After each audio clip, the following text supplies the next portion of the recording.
What's up, y'all? It's your boy R to the A to the S. Yes, Roz here with Proceed with Carlson Blog. And today we are here with Christian apologist, Ekemi Uwan. Did I pronounce that right? Ekemi Uwan. Uwan. All right, she is an activist with the AND campaign, a Christian blogger, do a number of things. We want to get her take on a number of topics. Ekemi, how are you doing? I'm good. All right. Glad to be here with you. All right, first question is, Andy Mineo said Kendrick Lamar was a Christian rapper who used the language of the streets to convey his art. With albums like Kendrick Lamar's Good Kid, Mad City, Beyonce's Lemonade, Coloring Book, etc., are these examples of Christian art, or are these just Christian influenced albums? And if not, how do we distinguish the two between, let's say, a Shailin's album and a K-Dot album? Yeah, no, good question. When it comes to, I love K-Dot. I mean, I listen to Kendrick like at least once a week. So I'm a big fan of his music. When you listen to, say, Lemonade, you hear a lot of these themes, redemptive themes coming forth, but I wouldn't necessarily categorize it as K-Dot's or even Beyonce's music as Christian music explicitly. When it comes to Christianity, there's a Christian worldview that comes into view and comes into play.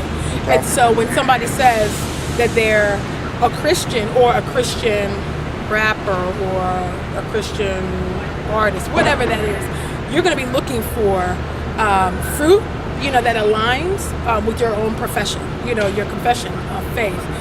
But I will say that in the case of K-Dot and Beyonce and Chance, common grace, I think, is what undergirds everything. And so I personally don't necessarily believe in a sacred or secular divide, because the earth is the Lord's and the fullness thereof.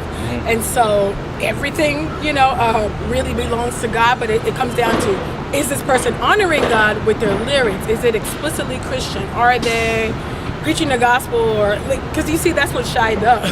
Right. So his is like, he's preaching the gospel. He's giving you systematic theological categories to undergird your faith. So his is explicitly Christian, but even then, like a Lecrae, his rap is still Christian, but it's not as explicit anymore. But that would still be Christian because he's bringing forth a Christian worldview. He's talking about real things that do happen, real problems, real issues, real temptations, brokenness that's going on in the world, and really putting it within a Christian worldview. But with Kendrick or even with Beyonce, they may have, drop in Jesus here and there. But I think we're looking more so at common grace kind of manifesting itself, which is God's goodness and grace to all men, and the fact that they're made in the image of God. They're going to hit on truth, stumble upon truth. They won't be able to see the full picture apart from actual salvific or saving faith. But you can see, there's some themes here like redemption. You can see some of that in their lyrics. And so that's, I think, the entry point to actually appreciate that music. But I would not say that it's Christian, because if it's Christian and we say that we're believers, then faith without works is dead. There's a decisive breach with sin when you come to Christ. Of course, there's indwelling sin that we're always fighting against and mortifying.